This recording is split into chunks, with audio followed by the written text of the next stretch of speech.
En aquel tiempo, Roma había completado su obra con la más formidable fuerza de organización que ha visto el mundo. Sus legiones dominaban la tierra y sus procónsules la explotaban. Grandes vías estratégicas partiendo del Foro cruzaban el mundo conocido. Desde el Palatino, Augusto, el primer emperador, enviaba a todas partes sus generales, sus gobernadores y sus geómetras. Medía la tierra, inventariaba sus riquezas y ordenaba empadronamientos para contar el número de sus súbditos. Por primera vez hay paz en todo el mundo cobijado bajo las alas del águila romana. Y mientras unos creen haber llegado a un momento crucial de la historia, otros, más reflexivos, se preguntan si no es aquel el tiempo fijado desde toda la eternidad para la aparición del Pacífico, del padre de los nuevos tiempos. En los días del rey Herodes, en una pequeña aldea llamada Nazaret, vivía la Virgen más pura que ha visto la tierra. Era pobre y vivía al lado de sus padres, que eran pobres también.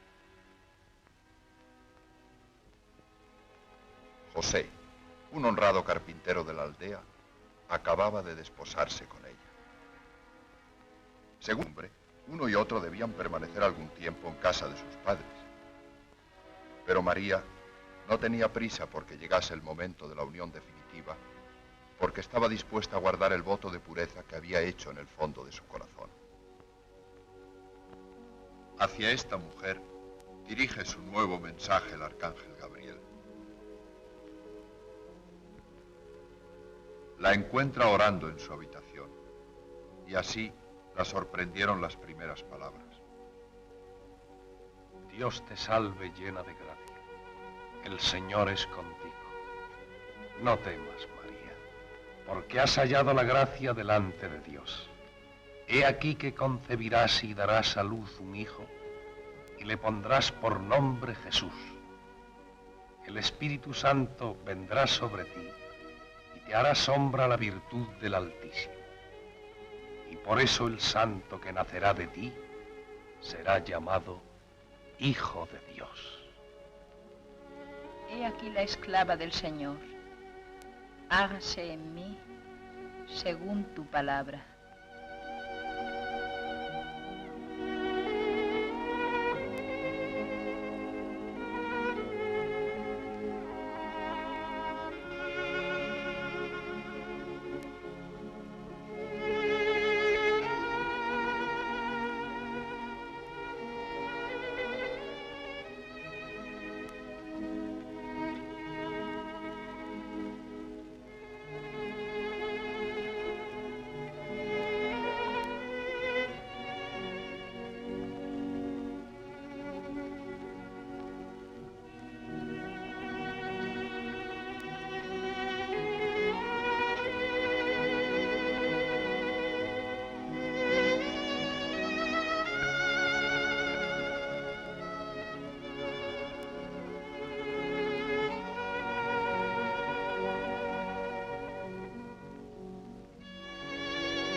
Y entonces María fue apresuradamente a través de las montañas a saludar, a felicitar a Isabel, su prima, que vivía en su casa de campo.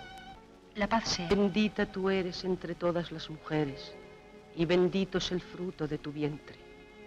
¿Cómo he podido merecer yo que venga a mí la madre de mi Señor? María ha guardado humildemente su secreto, pero Dios se lo descubre a Isabel. Mi alma glorifica al Señor, y mi espíritu se estremece de alegría en Dios, porque el Todopoderoso ha obrado en mí grandes prodigios. La casa del sacerdote se iluminó todavía durante 3 meses con la amable presencia de la Madre de nuestro Señor, hasta que nació el hijo de Isabel, a quien se puso el nombre de Juan y que habrían de llamar el Bautista. Y mientras tanto, José sabía de la maternidad de María por el ángel, que en sueños le daba la nueva. José, hijo de David, no temas recibir a María por esposa. Lo que ha concebido es obra del Espíritu Santo. Dará a luz un hijo, a quien llamarás Jesús, pues él salvará a su pueblo de los pecados. José abre a María las puertas de su casa. A los ojos del mundo su matrimonio será como otro matrimonio cualquiera.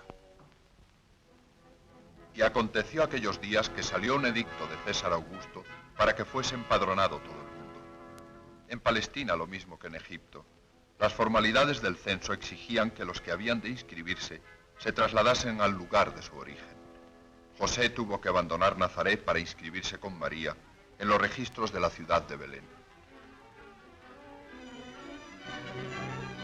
Caminaron durante muchos días solos o unidos a las largas caravanas que encontraban en su ruta. Gentes que, como ellos, iban a empadronarse.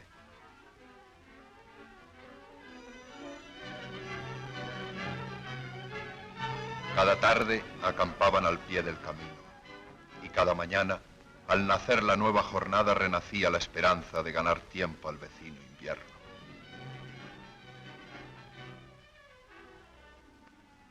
Mas un día, el campo se cubrió de nieve y el camino se hizo amplio como la misma tierra.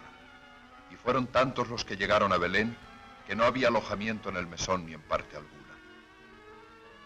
José y María no encontraban dónde pasar la noche. Al fin, unas buenas gentes le señalaron cerca de la posada un pobre pesebre abandonado. Y allí se acomodaron.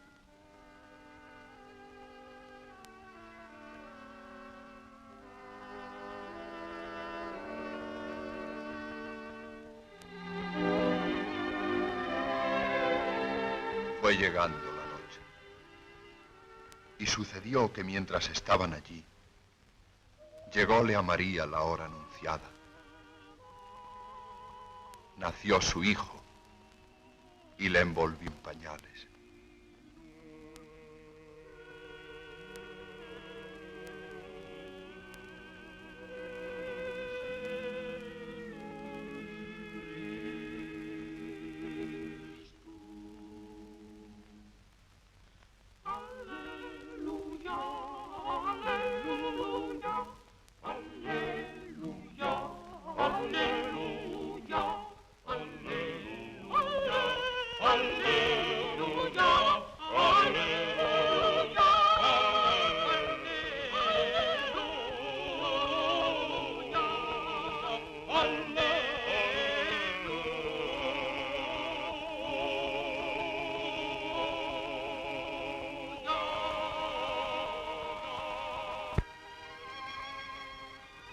Alrededor de una hoguera, un grupo de pastores guarda sus ganados. De pronto, un resplandor les llena de santo temor y les llega el mensaje divino. No temáis, os anuncio una gran alegría. Cerca de aquí, en la ciudad de David, acaba de nacer un Salvador, el Cristo, el Señor. Y esta es la señal que os doy. Encontraréis un niño envuelto en pañales y reclinado en un pesebre.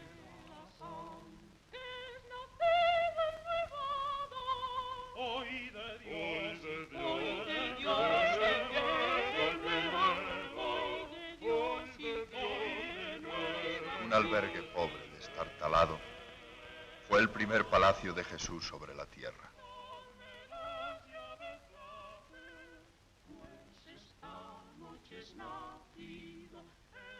Un pesebre sucio, su primera cuna. Un asno y un buey, los que le calentaron con su aliento.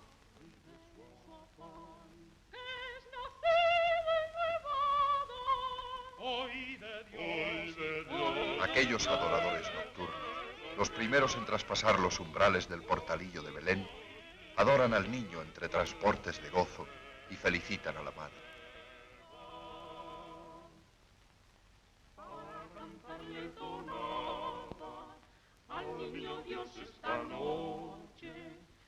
Le ofrecen sus dones perfumados de campo y de fe.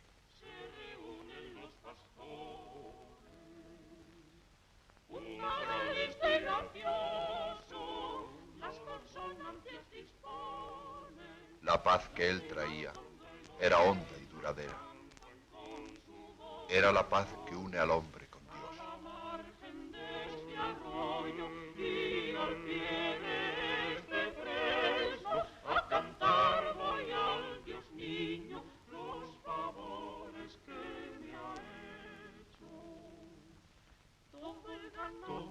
De aquí a concierto, manchadas cabras, blancos corderos, a ti los rindo, que a ti los debo, niño de mi alma, Dios verdadero.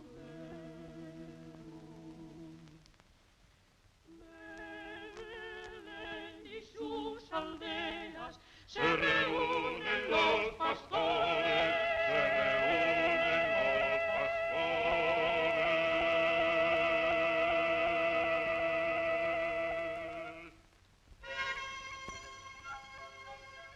He aquí que unos magos o príncipes de Oriente, sabios de origen sacerdotal dedicados a la medicina y a la astrología, llegaron a Jerusalén preguntando a Herodes dónde estaba el rey de los judíos, que había nacido, porque habían visto su estrella en el Oriente y venían a adorarle.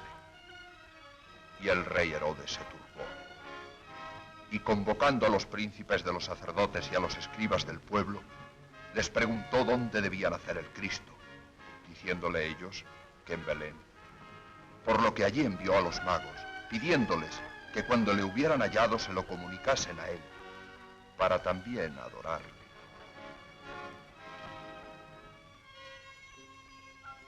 Y siguiendo la estrella que volvía a brillar ante ellos, llegaron a la puerta del establo.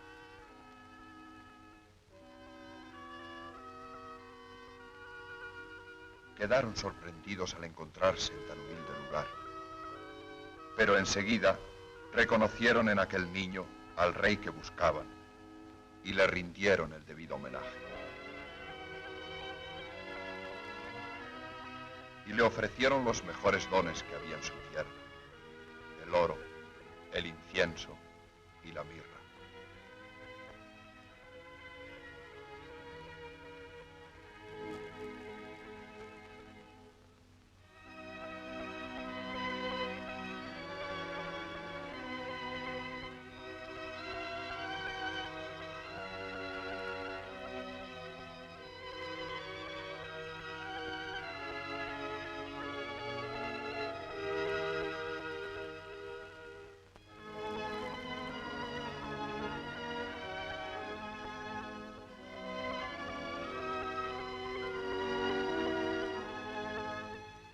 Mas tuvieron en sueños la revelación de que Herodes buscaba al niño para matarlo y se volvieron a su tierra por otro camino.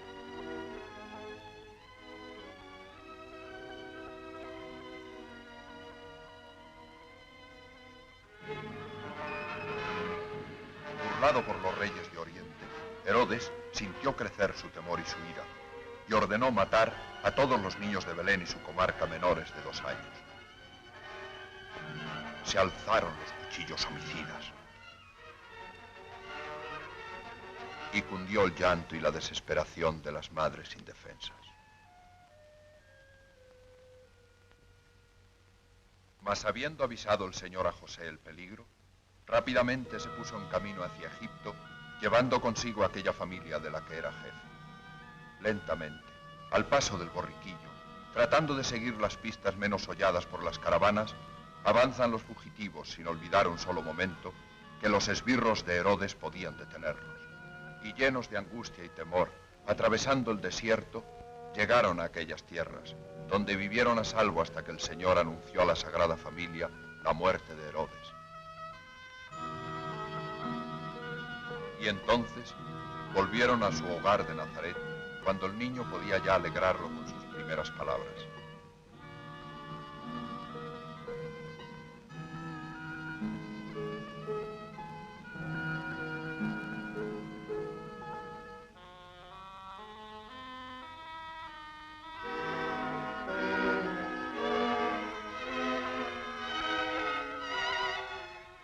José y María guardan su secreto.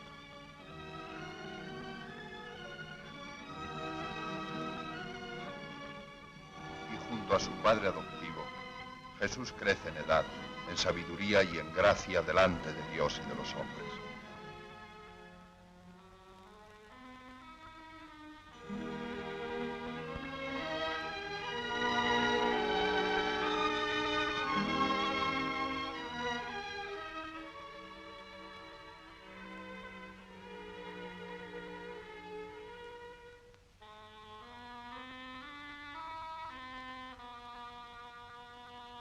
y allí formó su espíritu y su cuerpo para su obra, para su lucha, para la redención de los hombres. Pasó el tiempo y apareció en Judea un predicador de penitencia. Era Juan, que pronto empezó a ser llamado el Bautista. Grave, austero, medio desnudo, transfigurado por la penitencia, quemadas las carnes por el sol del desierto, abrasada el alma por el deseo del reino eterno. Su larga cabellera flota por la espalda y de su boca brotan palabras punzantes e inflamadas. Predicaba Juan en cierta ocasión, cuando entre sus oyentes se presentó un joven venido de las montañas de Galilea. Juan le mira y queda turbado. ¿Será él? ¿Estará en presencia del libertador presentido y anunciado? Oye la voz del Espíritu. Le embarga un sentimiento de admiración, de turbación. Cuando Jesús, saliendo de entre la turba, se acerca a él pidiendo que le bautice, Juan se niega. Soy yo quien debe ser bautizado por ti, y tú vienes a mí. Deja, conviene cumplir toda justicia. Jesús quiere dar ejemplo de humildad a la humanidad pecadora. El Bautista cede. El agua cae sobre el cuerpo virginal del bautizado.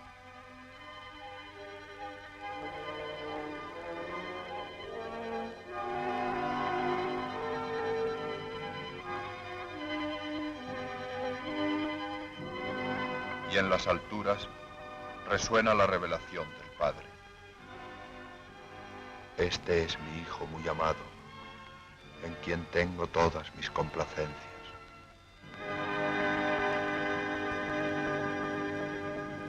Jesús después se retira a las montañas para hacer penitencia, permaneciendo allí 40 días y 40 noches en dura estrechez y soledad. Y probándole Satanás, al igual que a otro hombre nacido en la tierra, le propuso 3 tentaciones fundamentales: de gula, de riqueza y de soberbia. Y por 3 veces le rechazó Jesús, diciéndole: Vete, Satanás, porque está escrito, adorarás al Señor tu Dios y a Él solo servirás. Vencido se retiró el diablo, y los ángeles rodearon a Jesús, glorificándole.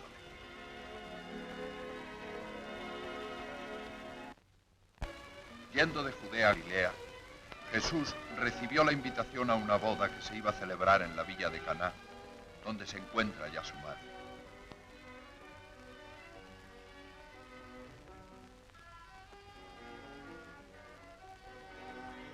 La ceremonia comienza al atardecer.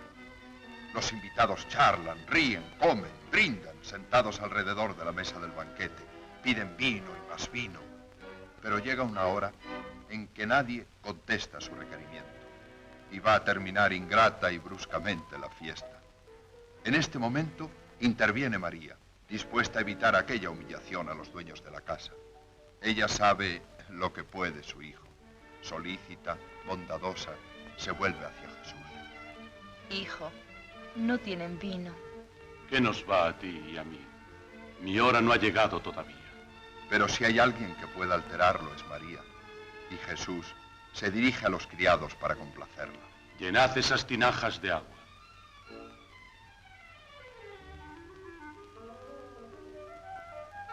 Sacad ahora y llevad al maestresala.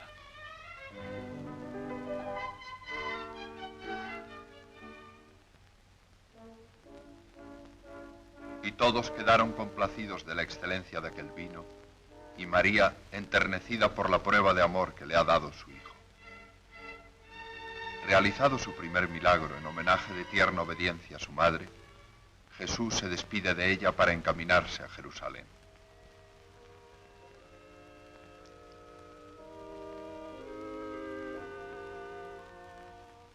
Y un gozo inefable llena su corazón al entrar en el templo por primera vez.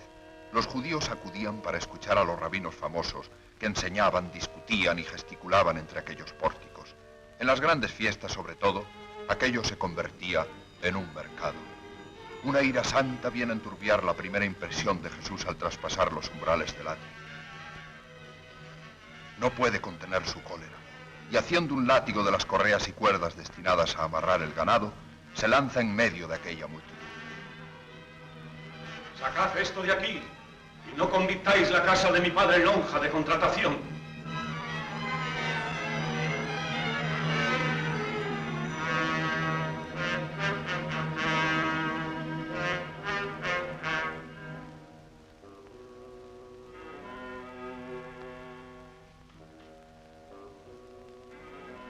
Pasado el primer momento de estupor, los jefes del templo comprenden que necesitan defenderse. No se atreven a acusarle de haber cometido una acción injusta, pero piden una explicación que justifique esta intromisión. Jesús contesta con unas palabras misteriosas. Destruid este templo y yo lo reedificaré en 3 días. Está loco, pensaron al oír aquella respuesta, y comprendiendo que lo mejor es no insistir, se retiran. 46 años había costado construir el templo y él quería reedificarlo en 3 días.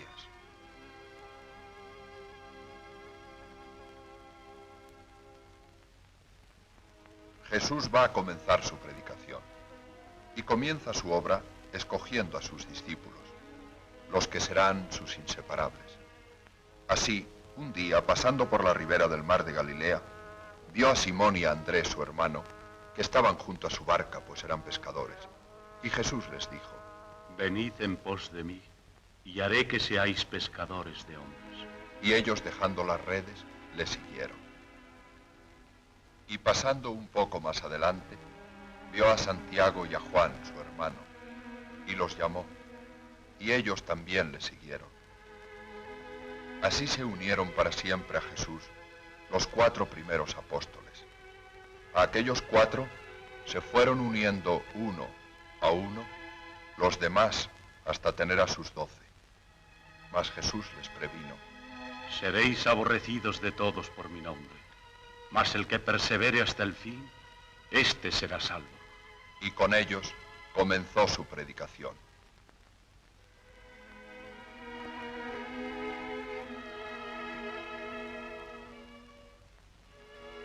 Pronto corrió por Galilea la noticia de su palabra, y las gentes comenzaban a seguirle cada vez en mayor número.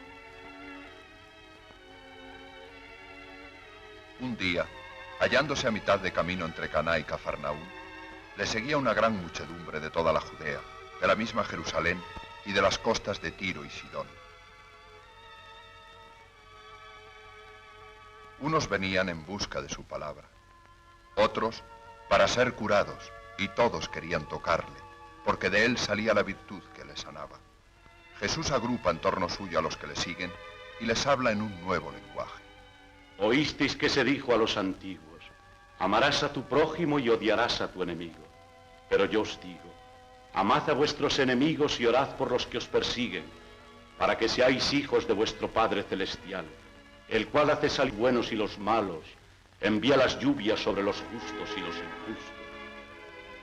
Si amáis solo a los que os aman, ¿qué recompensa podéis esperar? Bienaventurados los pobres de espíritu, porque de ellos es el reino de los cielos.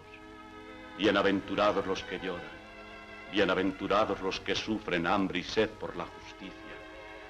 Bienaventurados los que practican la misericordia, mientras los demás ríen y gozan. Todo es nuevo y paradójico para el sentido humano. Jamás se dijo en la tierra nada tan impresionante y tan perturbador.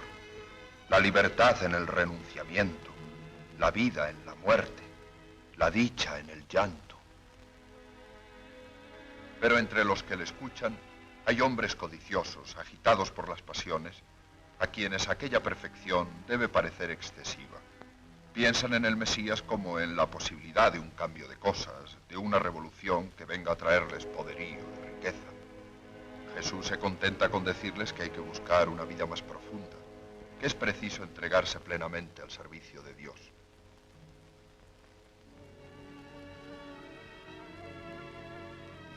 Durante más de 2 años cruzó Jesús las tierras de Palestina y sus palabras asombran a las multitudes con una nueva y más profunda doctrina. Y dice a la samaritana que calma su sed al pie del camino: Quien bebe de este agua tendrá sed aún, mas quien bebiere del agua que yo le daré, no volverá a tener sed nunca más. Predica el reino de Dios y dice: El reino de Dios no vendrá con señales exteriores, porque está dentro de vosotros. Después de dar de comer a 5.000 hombres con 5 panes, levanta sus miradas hacia un alimento superior con estas palabras.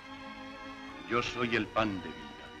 El que viene a mí no tendrá más hambre, y el que cree en mí jamás tendrá sed.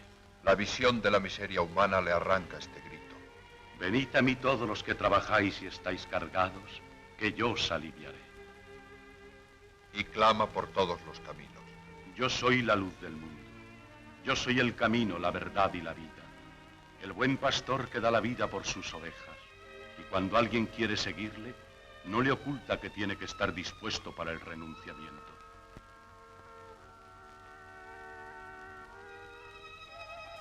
Y así en invierno, cuando la nieve borra los senderos y el viento trae los fríos de las cumbres.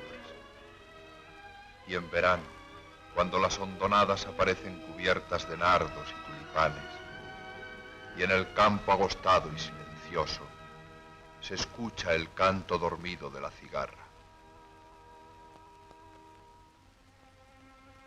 En otra ocasión, Jesús está en casa de un fariseo llamado Simón, que le ha invitado a su mesa. El recibimiento ha sido frío y reservado. No hay cordialidad en aquella mesa, solo un deseo de guardar la corrección estricta. Jesús calla. De pronto, una mujer aparece en la puerta, llevando en sus manos un frasco de ungüento aromático.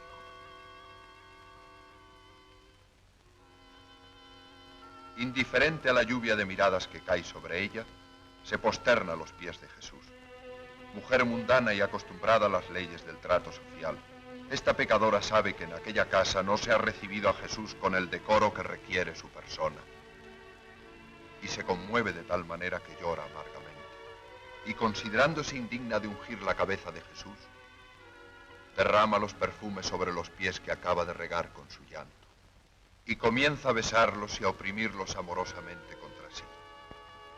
Jesús, que hasta entonces había parecido indiferente a esta escena, rompe al fin el silencio.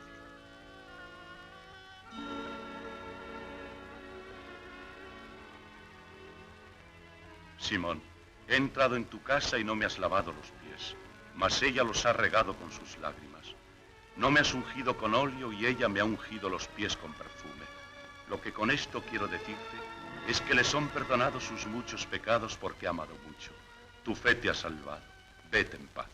Desde aquel día Magdalena siguió al Señor. Aquellos ojos fijos antes en las solicitudes del pecado se han vuelto de una manera definitiva hacia la fuente de la verdadera luz.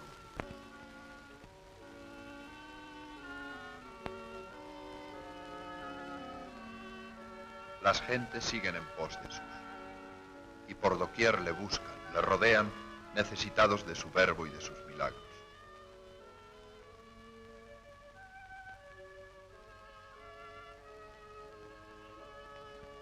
Los que sufren, los enfermos, ansían el remedio a su miseria.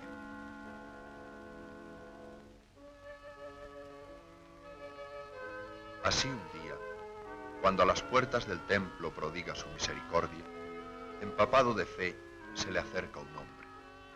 Es un príncipe llamado Jairo. Abrumado por la desgracia y tratando de dominarse, se dirige al Señor. Señor, mi niña, mi hija única está muerta, pero ven, pon tus manos sobre ella y vivirá. No lloréis. La niña duerme, no está muerta. Niña, levántate.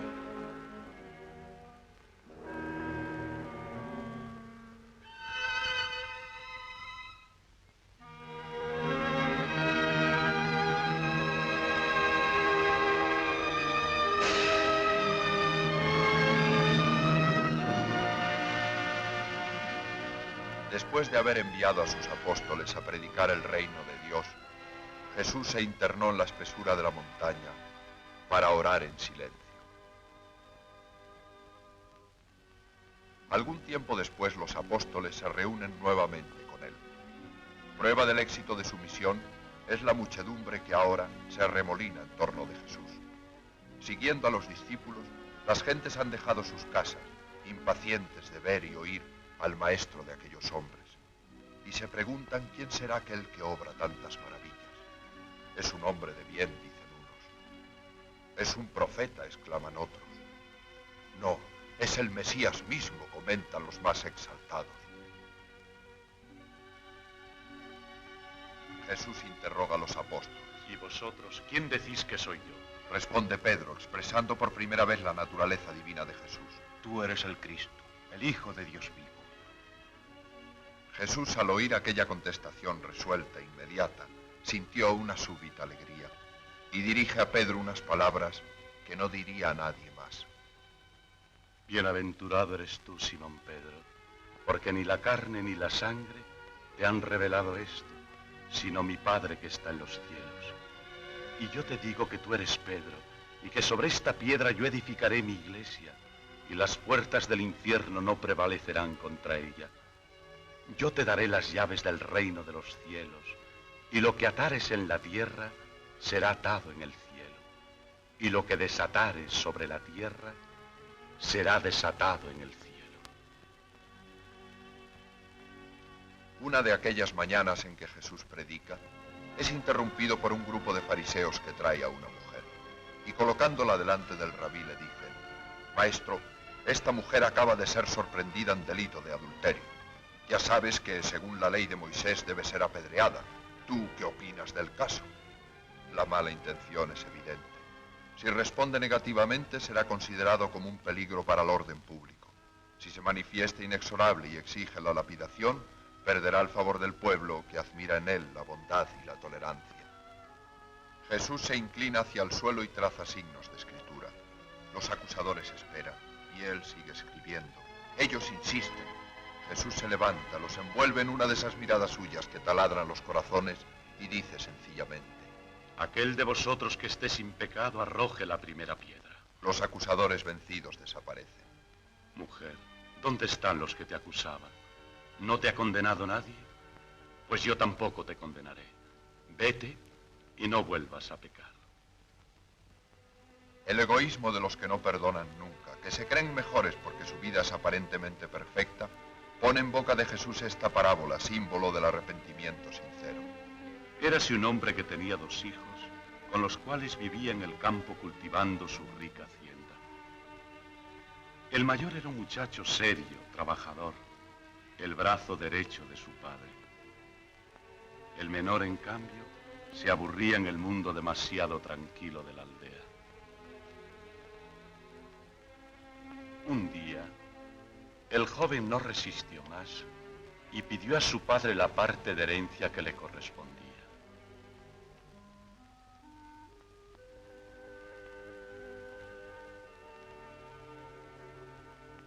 Una buena mañana, el joven, con el cinturón lleno de dinero, marchóse a un país lejano.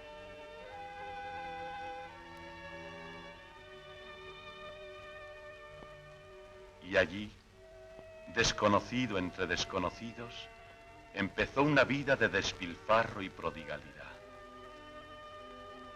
El dinero desapareció así, más aprisa de lo que él imaginaba. Hubo entonces un hambre espantosa en aquella tierra.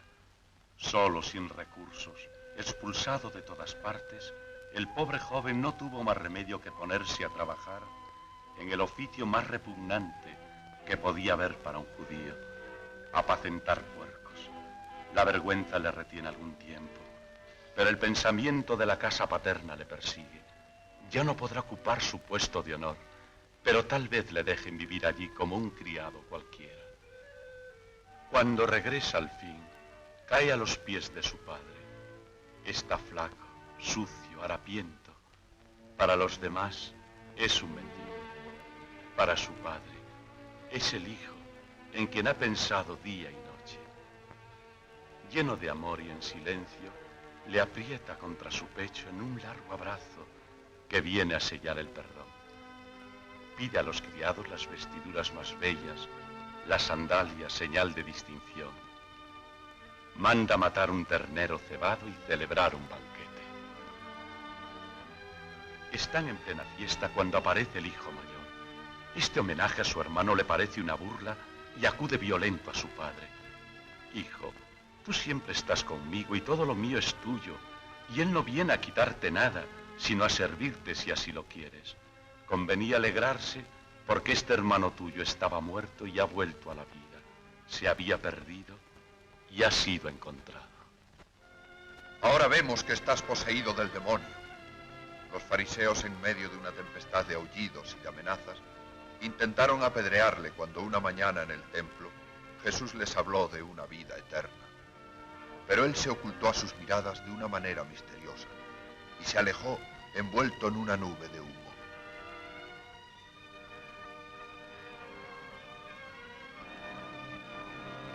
A pesar de las intrigas farisaicas, Jesús sigue predicando a las gentes del otro lado del Jordán.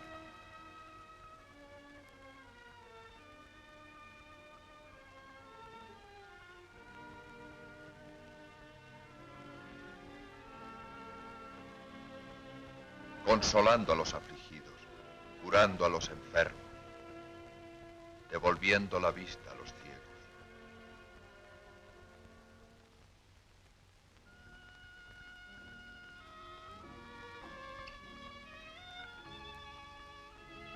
Allí le encontró cierto día un mensajero que le transmitió esta lacónica embajada. Señor, Lázaro está enfermo. El maestro recuerda la casa hospitalaria de Marta y María, donde tantas veces se ha detenido en su largo peregrinar, donde Marta le ha agasajado con viandas y presentes, y María ha escuchado su palabra en dulce éxtasis. La respuesta de Jesús está llena de misterio. Esta enfermedad no es de muerte, sino para gloria de Dios, a fin de que sea glorificado su Hijo por ella. Lázaro muere antes de que esté de vuelta el mensajero. Marta y María lloran desconsoladas. Lavaron su cuerpo, lo ungieron con ricos perfumes y le encerraron en la gruta funeraria cavada en la roca. Los sollozos de Marta y María se confunden con los lamentos de los amigos y vecinos que las acompañan. Jesús no había vuelto a hablar de Lázaro, y al tercero, inesperadamente, dice a los apóstoles: Lázaro ha muerto, y me alegro por vosotros de no haber estado allí a fin de que creáis. La noticia de su venida corre por el pueblo. Marta sale a recibirle con María. Si tú hubieras estado aquí, no habría muerto mi hermano. Resucitará tu hermano. El que cree en mí no morirá para siempre. ¿Lo crees así? Entonces Marta contesta con una adhesión absoluta. Sí, yo sé que resucitará, porque tú eres el Hijo de Dios que ha venido a este mundo. Y Jesús ordena que quiten la piedra que cubre la entrada. Y en el fondo del corredor aparece un bulto blanco y mudo. Un fuerte hedor llena el ambiente. Y mientras unos retroceden: Lázaro, sal fuera. Jesús se acerca y levanta al cielo su mirada. Desatadle y dejadle andar. Padre, gracias te doy porque me has oído. Yo sé que me oyes siempre, mas por el pueblo que está alrededor lo he dicho, a fin de que crea que tú me has enviado. Estupefacción en los presentes, gratitud en las hermanas, entusiasmo en el pueblo. Entonces muchos de los judíos creyeron en él, pero algunos se fueron a los fariseos y les dijeron lo que Jesús había hecho.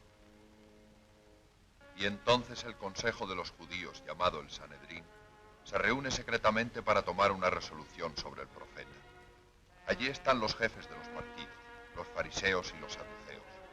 Caifás, el sumo sacerdote de aquel tiempo, un político, un hombre que tenía influencia, jerarquía, dinero y poder, resume la cuestión. ¿Qué haremos? Este hombre hace muchos portentos. Si lo dejamos así, todos creerán en él y vendrán los romanos y destruirán toda la nación. Vosotros no sabéis nada. ¿No veis que conviene que muera un hombre solo y no que perezca toda la nación? Queda pues sentenciado Jesús. Llevada por los peregrinos la noticia del milagro de Lázaro, cuando llega Jesús a la entrada de Jerusalén, es recibido con júbilo. Pasaron los 3 días siguientes a la triunfal entrada de las Palmas en un constante ir y venir entre Betania y Jerusalén. Jesús sigue enseñando y logrando milagros, pero con gran contento de sus discípulos, prudentemente se oculta de los sacerdotes. Pero Satán ha entrado en el alma de uno de los apóstoles, y la traición anida en su corazón. Como tantos otros, quería un jefe político que aniquilase a los enemigos de su pueblo, y el reino de que habla Jesús no es de este mundo. Y así va a consumar la traición presentándose en casa de Caifás. Han vuelto a reunirse los fariseos para deliberar sobre la situación. Urge precisar el tiempo y la manera de realizar el plan. Temen a la turba de Galileos que llenan las calles de Jerusalén durante aquellos días de fiesta, los de la Pascua que está próxima. Paréceles que es más conveniente acudir a la astucia para que no haya alboroto en el pueblo. Hay que obrar con rapidez, pero al mismo tiempo sin ruido. Esta es su resolución. Y se van a retirar cuando se presenta un discípulo de Jesús. Se encuentran ante el traidor. Ya le conocen, y él por su parte sabe perfectamente cuál es el motivo que allí les tiene reunidos. Evitando pronunciar el nombre de Jesús bruscamente... ¿Qué me queréis dar? Y os lo entregaré. La sorpresa es enorme. Ahora sabrán dónde se oculta Jesús y podrán prenderle sin alboroto. Disimulando su alegría para no estimular las exigencias de Judas, convienen en darle 30 monedas. Yo os lo entregaré. Contra lo que Judas esperaba, Jesús, con una contraseña, ha enviado a Pedro y a Juan a preparar la cena pascual. Sin embargo, el traidor no desespera. Confía en que el maestro, después de la cena, visitará el huerto de Getsemaní. Toda comida solemne exigía que los comensales se lavasen previamente los pies, labor que solían encomendar a los esclavos. Esta tarea humillante es la que va a realizar ahora Jesús con sus discípulos. Todos se conmueven contemplando respetuosamente la grandeza batida del Maestro.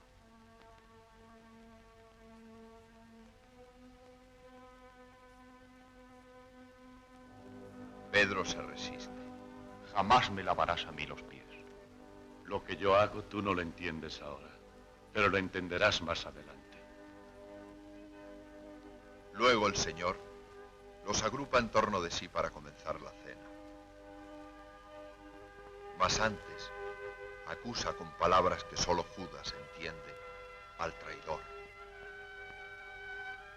Descubierto, huye de la mirada de Jesús y de la compañía de aquellos hombres para ejecutar su diabólica misión. Ya solo con sus amigos, Jesús se exalta sereno y dichoso. Ya puede soltar las riendas a la espontaneidad del amor. El Hijo del Hombre va ciertamente a su camino, como está escrito de él. Pero ay de aquel por quien es entregado el Hijo del Hombre. Más le valiera no haber nacido. Ardientemente he deseado comer esta Pascua con vosotros, porque ya no comeré ninguna más hasta que la vea cumplida en el reino de Dios. Y realizando un acto insólito que no estaba previsto en los viejos ritos mosaicos, Jesucristo toma el pan, lo parte, lo bendice y pronuncia las palabras que traen para siempre el banquete gozoso del paraíso. Tomad, comed. Este es mi cuerpo, que es dado por vosotros. Después, lo mismo con el cáliz. Lo toma, hace sobre él la bendición y dice: Bebed todos de este cáliz, pues esta es mi sangre del Nuevo Testamento, que será derramada por muchos en remisión de los pecados. Cristo dio a los discípulos el mandato y la virtud de hacer lo que él había hecho. Haced esto en memoria mía. Hija de mí este cáliz, pero no se haga mi voluntad, sino la tuya. Abrumado por el dolor, Jesús en el huerto de Getsemaní dialoga con su Padre. Una lucha terrible se desencadena ahora en el alma del Señor. Una agonía, una congoja mortal le invade. Siente como los demás hombres la tristeza y el hastío, el abandono y el desfallecimiento, el dolor y el miedo instintivo a la muerte.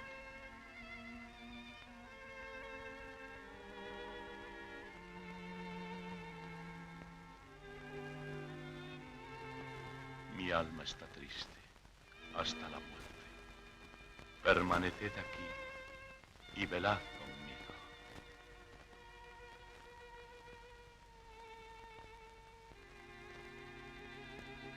Jesús ha pedido a Santiago, Juan y Pedro que le acompañen. Pero los discípulos que él ha elegido para presenciar la lucha final se han dormido vencidos por el cansancio, mientras el Maestro ora.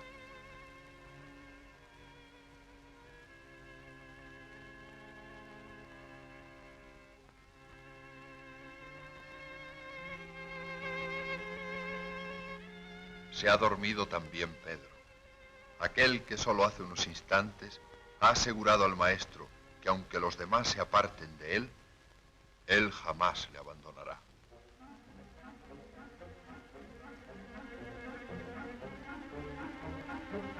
Llega Judas a cumplir su trágico destino. Ha pedido una escolta y allí está, cobarde, con una corte de soldados. Pero desde la oscuridad es fácil confundir al Maestro con alguno de sus discípulos, pues todos llevan la larga túnica. Pero Judas, con su prudente suspicacia, encuentra un signo que debe impedir toda equivocación. Aquel a quien yo besare, ese es. Prendedle y llevadlo con cautela. Mas Jesús sale al encuentro de los que le buscan. No solo no se esconde, sino que se entrega cuando afirma que es él a quien buscan. Y los esbirros le rodean intentando encadenarle. Judas le reconoce, avanza hacia él y le besa en la mejilla, pronunciando la fórmula habitual. Salve, Rabí. Judas, con un beso me entregas. Como contra un salteador, habéis salido con espadas y palos a prenderme. Cada día estaba sentado en el templo con vosotros y no me apresasteis. Pero así debe suceder para que se cumplan las Escrituras. Esta es vuestra hora, la hora del poder de las tinieblas.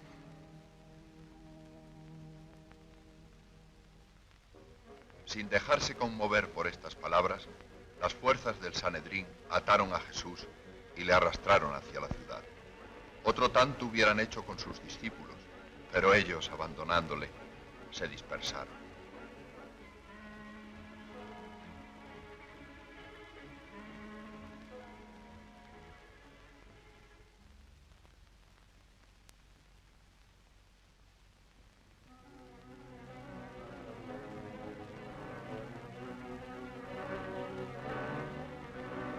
Otra vez se reúne el Sanedrín, pero esta vez con alegría, para verse frente a frente con su presa, para acosarla y para intentar por los medios que sea destruirla. Mas contra lo que ellos quieren, no tienen ante sí a un polemista, un hombre con brillantes palabras que dé lugar a una larga disputa en que puedan envolverle hábilmente entre todos, con sus propios argumentos vueltos contra sí. No. Ante ellos está Jesús, humilde, silencioso, a flor de labio las pocas palabras que habrá de pronunciar, palabras sencillas, pero al mismo tiempo rotundas. Mientras, Pedro aguarda temeroso y deseando pasar oculto, y las horas pasan y en ellas 3 veces es reconocido y 3 veces niega a su Maestro. Y la tercera oyó cantar el gallo, y vio clavados sobre sí los profundos ojos del Maestro. Y oyó su voz. Esta misma noche, antes de que el gallo cante 2 veces, tú me negarás 3. Y rompió en sollozos con la amargura del arrepentimiento, y sus lágrimas fueron como una lluvia que traía el perdón del Señor. Durante largo tiempo han llovido sobre Jesús las maliciosas preguntas de los sanhedritas, mas él ha permanecido impasible, guardando silencio y exasperando así a sus acusadores. Comprenden que aquel procedimiento les conduce al fracaso y deciden concretar sus preguntas. Si tú eres el Cristo, dínoslo con claridad. Jesús al fin rompe su mutismo y contesta prudentemente. Si os lo digo, no me creeréis. Si os pregunto yo a vosotros, no me haréis caso ni me soltaréis. Caifás insiste. Yo te conjuro a que respondas si tú eres el Cristo, el Hijo de Dios, cuyo nombre sea siempre bendito. Un silencio expectante envuelve la sala. Todos esperan anhelantes la contestación de Cristo. Yo soy. Así pues, tú eres el Hijo de Dios. Vosotros decís que lo soy. No necesitaban oír más. Había blasfemado y, por tanto, era reo de muerte. No pararon a pensar que si esperaban un Mesías, bien podía ser este hombre que tenían delante de ellos y que había hecho tantas maravillas en prueba de su afirmación. Ahora solo falta que el gobernador romano ratifique y haga cumplir la sentencia. Los judíos podían condenar a muerte, pero solo los romanos podían ejecutar al reo.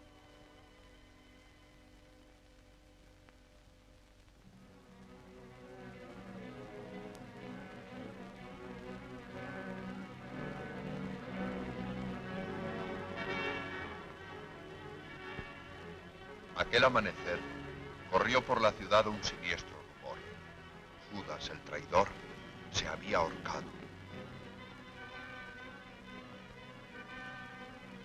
Aturdido por la congoja, despedazado interiormente por un martirio horrible que le mordía el corazón, se fue al templo, buscó a los sacerdotes y les entregó las 30 monedas.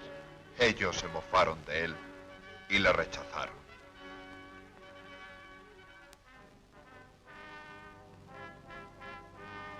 Ocupaba el puesto difícil de procurador de Judea un caballero romano llamado Poncio Pilato. Era hombre duro y terco, aunque en realidad estaba desprovisto de una verdadera energía, y despreciaba y odiaba profundamente al pueblo judío. Este hombre va a decidir la suerte de Jesús, y comienza a preguntar qué delitos contra Roma ha cometido. Ellos le dicen que se hace llamar rey de los judíos. Pilato comienza a interrogarle y se suceden interminables las preguntas y las respuestas. Preguntas necias o malintencionadas. Respuestas simples y categóricas en las que el acusado afirma su divina misión. Pilato comprende que es una víctima de las intrigas farisaicas y declara inocente a aquel hombre. Los sanhedritas y con ellos las turbas se exaltan. Prudente el gobernador decide enviar el preso a Herodes Antipas, sucesor de aquel Herodes responsable de la matanza de los inocentes. Le recibe contento de poder satisfacer la curiosidad que siente por el Galileo profeta e intenta hacerle hablar. Pero Jesús, que sabe que solo le mueve la curiosidad, guarda silencio. Humillado por esta actitud, Herodes se lo devuelve a Pilato. Otra vez se encuentran frente a frente. Jesús con la misma serenidad. Pilato más inquieto y desazonado. Dice que no encuentra crimen alguno en aquel hombre y que le soltará después de haberle castigado. Pero es inútil. Los judíos exigen sangre. Entonces hace el último intento. Era costumbre por la Pascua indultar un reo de muerte. Y pregunta a quién prefieren que suelte. ¿A Barrabás, un sangriento criminal, o a este hombre que se hace llamar Cristo? Un rotundo grito resonó en toda la amplitud de la plaza. ¡A Barrabás! Aún pregunta qué ha de hacer con él. ¡Crucifícale! Y Jesús cierra los ojos para no ver aquella horrible masa de pupilas voraces, de risas ruines. Y miles de voces rugen. ¡Crucifícale! ¡Crucifícale! ¡Crucifícale!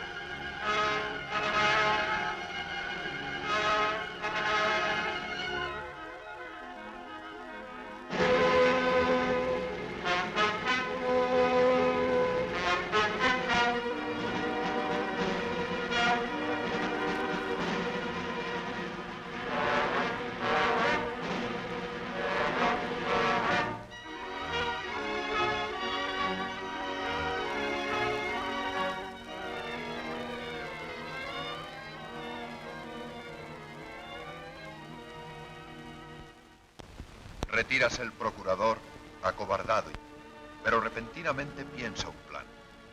Va a intentar saciar a la multitud, mandando al preso al terrible tormento de la flagelación. Los lictores bajaron a Jesús a la rinconada de los pórticos, donde estaba la columna flagelatoria, un pedestal mutilado, manchado de sudores, de mugre y de sangres viejas. Rápidos, expertos, despojaron al Señor de sus vestiduras, sujetaron sus manos a las argollas, y la lluvia de golpes empezó a caer en la espalda, en el pecho, en la cara.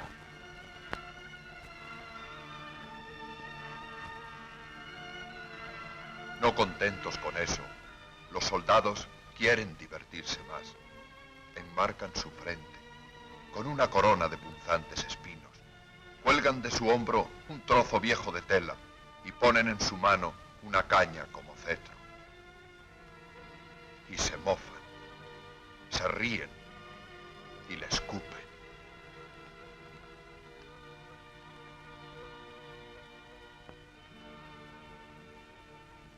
Pilato hace la última tentativa. Aparece ante los judíos con Jesús. Les presenta su cuerpo destrozado por el tormento, su rostro empapado en sudor y sangre, coronado de espinas. El gobernador se siente asqueado de esta furia inhumana. No puede ya dominarse y dice estas palabras indignas de un magistrado. Tomadle y crucificadle vosotros, pues yo no encuentro en él causa alguna. Quiere seguir hablando para poner a salvo su responsabilidad, pero el tumulto ahoga su voz. Entonces acude a una acción simbólica familiar a los judíos, lavarse las manos. El vocerío de la multitud que apaga sus palabras no vencerá el silencio mímico de la ceremonia. Inocente soy de la sangre de este justo, es cosa vuestra. El pueblo la coreó con furia desde todos los ángulos de la plaza, y la voz del pueblo se convirtió en la voz de Dios por todos los siglos. La pena que Cristo debía sufrir era la reservada en Roma a los esclavos, la muerte infame, el más terrible de los tormentos. Quiso Pilato que Jesús fuese crucificado con 2 malhechores, intentando de esta manera borrar el recuerdo de aquel caso singular. La comitiva se dirigió al cerro del Calvario. Muchos son los que ahora le siguen, pero no para escucharle, sino para insultarle. El aire se llena de rugidos blasfemos. El suelo se riega de gotas de sangre divina, y entre los enemigos van también algunos fieles que no han cesado de creer en el Nazareno. Una mujer se acerca al Señor, y al ver su rostro divino lleno de sangre, lágrimas y polvo, lo limpia con su velo, aquel velo donde queda grabada la efigie del Salvador.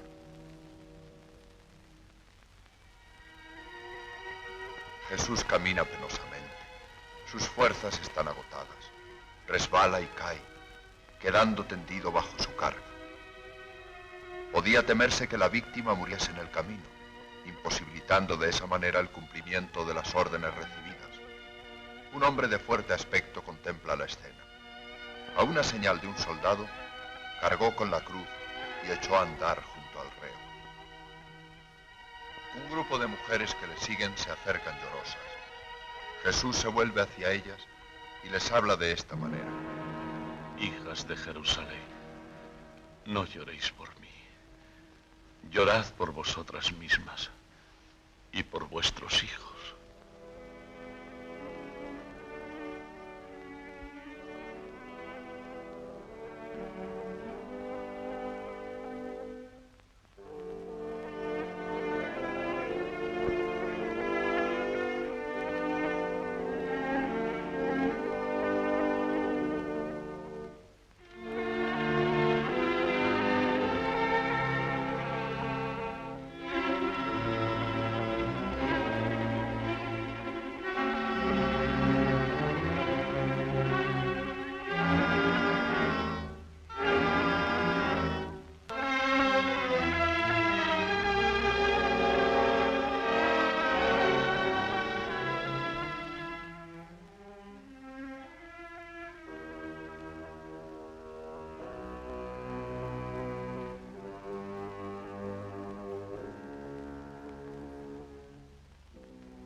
aquí a tu hijo.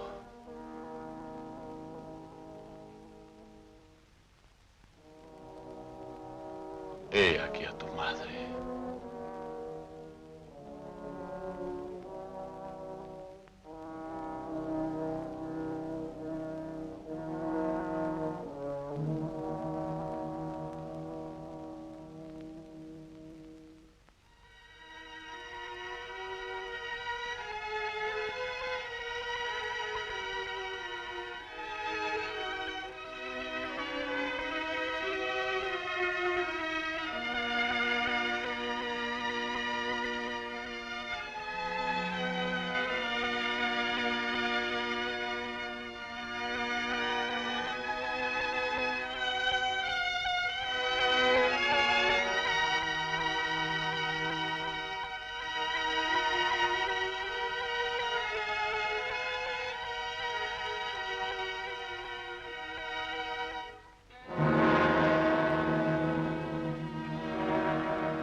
Padre, perdónalos porque no saben lo que hacen.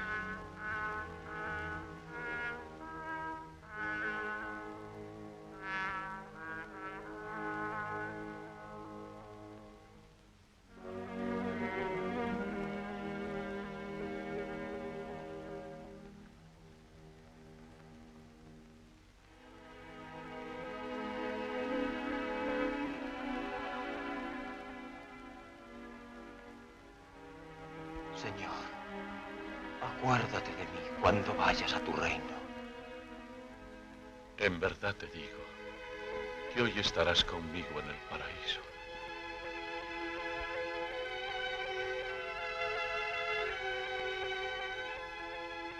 Tengo sed.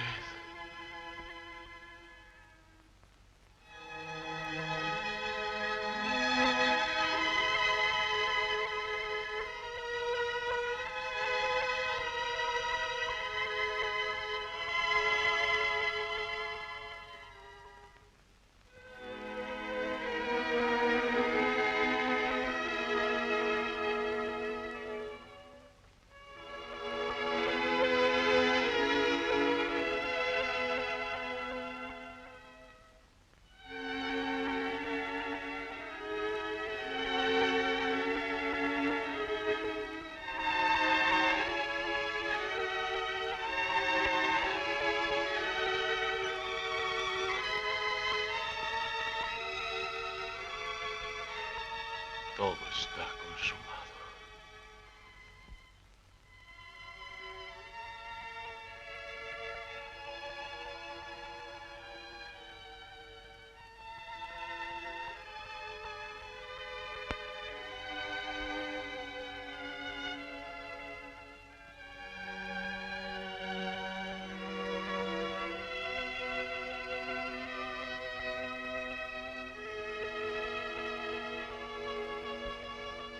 Padre, en tus manos encomiendo mi espíritu.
Era el tercer día después de la muerte del Salvador. El centelleo de la noche brincaba todavía en lo alto de las colinas, luchando con la primera luz que venía del oriente. Los soldados que guardan el sepulcro para evitar que los fieles del Señor rescaten su cuerpo, sienten repentinamente que la tierra tiembla bajo sus pies. Y luego, luces, roces de alas, rumores desconocidos. Un ángel del Señor ha descendido del cielo. Cristo había resucitado. Y durante 40 días visitó a sus discípulos que por su dolor intenso han logrado del Señor el perdón de su flaqueza.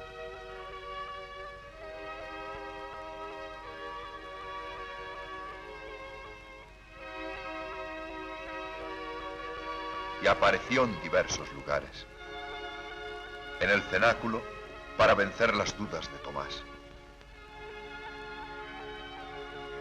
En Galilea, junto al lago, donde ordena a Pedro que apaciente sus corderos y gobierne su iglesia. Hasta llegar a la última, su última aparición a sus 11 discípulos, en aquellos lugares que estaban vinculados con más vivo recuerdo a su paso terreno.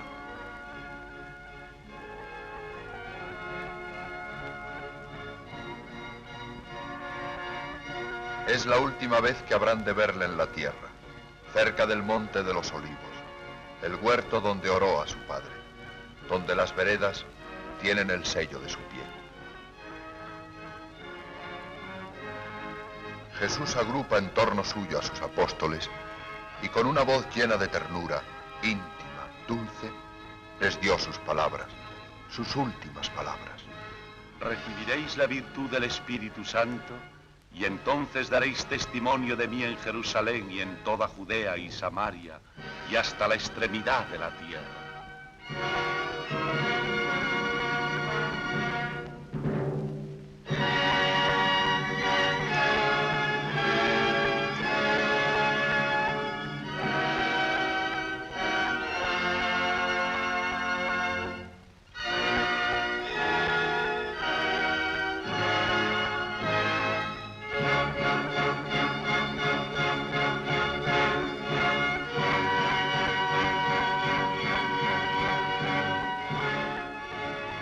Así fue eterna su verdad.